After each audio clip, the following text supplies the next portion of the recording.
Mendengarkan firman, menciptakan iman. Shalom, selamat datang di channel Firman Tuhan, sebuah channel yang akan membagikan renungan pasal demi pasal seluruh Alkitab, mulai dari Kejadian pasal 1 hingga Wahyu pasal 22.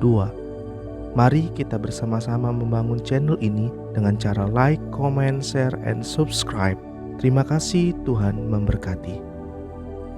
Keluaran pasal 31 akan mengajarkan kita mengenai 3 hal: pekerjaan, istirahat, dan hukum. Pekerjaan, apabila Tuhan ingin agar suatu pekerjaan dilakukan, Dia memanggil para pekerja, memperlengkapi dan memberi mereka rencana untuk tugas tersebut. Dia juga memanggil orang-orang untuk membantu mereka dan menyediakan sumber daya yang diperlukan. Bezalel dan Aholiab adalah seniman-seniman yang berbakat, tetapi mereka memerlukan panggilan dan perkenanan Tuhan sebelum mereka dapat melakukan pekerjaan yang menyukakan hatinya. Istirahat, mengapa Tuhan menyebut-nyebut Sabat pada bagian ini? Mungkin Dia ingin mengingatkan umatnya bahwa pembangunan kemah suci sekalipun bukan merupakan alasan untuk melanggar peraturan Sabat. Mereka memerlukan sebuah hari peristirahatan, dan karena Sabat adalah tanda di antara Tuhan dan umatnya, mereka perlu menghormatinya. Tuhan ingin agar kita seimbang, bekerja, beristirahat, beribadah. Hukum, Lukas 11 ayat 20, kata asli yang diterjemahkan kuasa Allah sebenarnya berarti jari Allah, memberi petunjuk bahwa yang dimaksud dengan jari Allah adalah Roh Kudus yang menuliskan firman Tuhan. Dia sekarang menuliskannya juga di hati orang-orang yang percaya kepada Kristus dan menyembahnya. Pernahkah Anda mengalami masalah besar?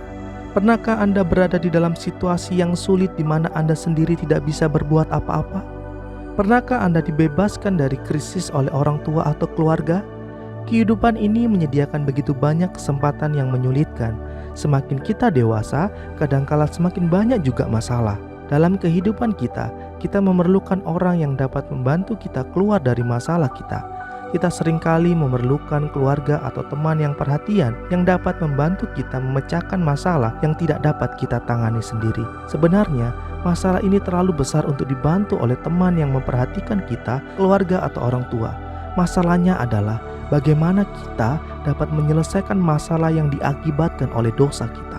Musa memohon kepada Tuhan untuk menghindarkan bangsa Israel yang pemberontak, dan Allah dibujuk untuk menghindarkan sebagian dari mereka. Seperti Musa, Yesus membela kita agar kita tidak merasakan akibat dari dosa kita. Kita tidak dapat menyelesaikan masalah kita sendiri, tetapi Kristus dapat. Oleh sebab Ia menderita karena dosa-dosa kita, Allah dapat mengampuni kita.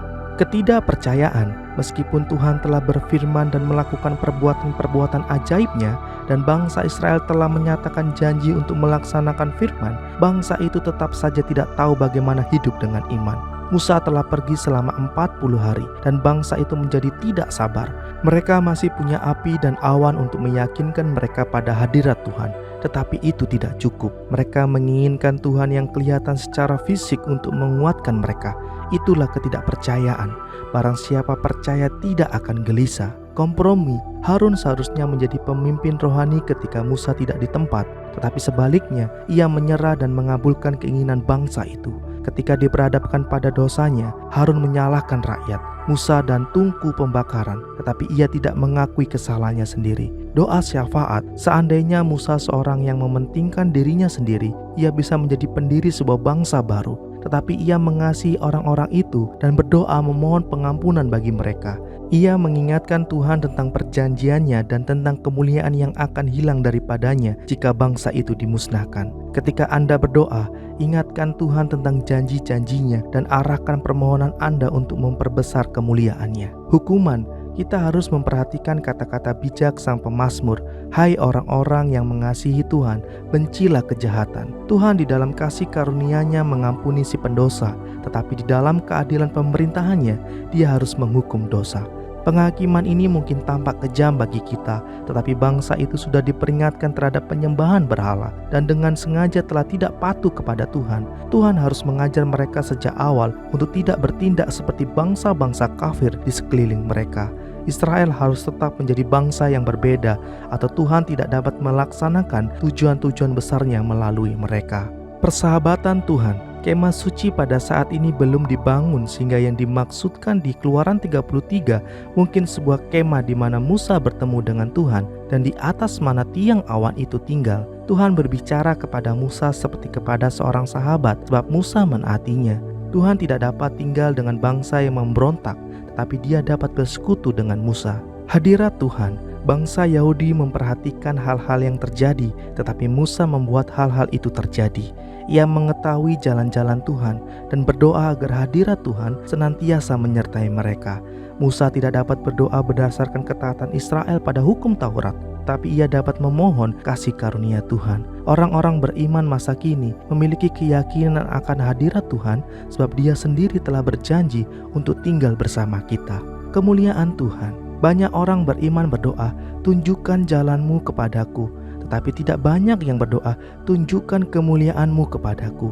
Tak seorang pun dapat melihat Tuhan dalam seluruh kemuliaannya dan bisa tetap hidup. Tetapi Tuhan dapat mengungkapkan sebagian dari kemuliaannya. Dia melakukannya bagi Musa dalam tempat persembunyian yang maha tinggi. Pengalaman kita tentang kemuliaan pada masa kini dijelaskan di dalam 2 Korintus 3 ayat yang ke-18.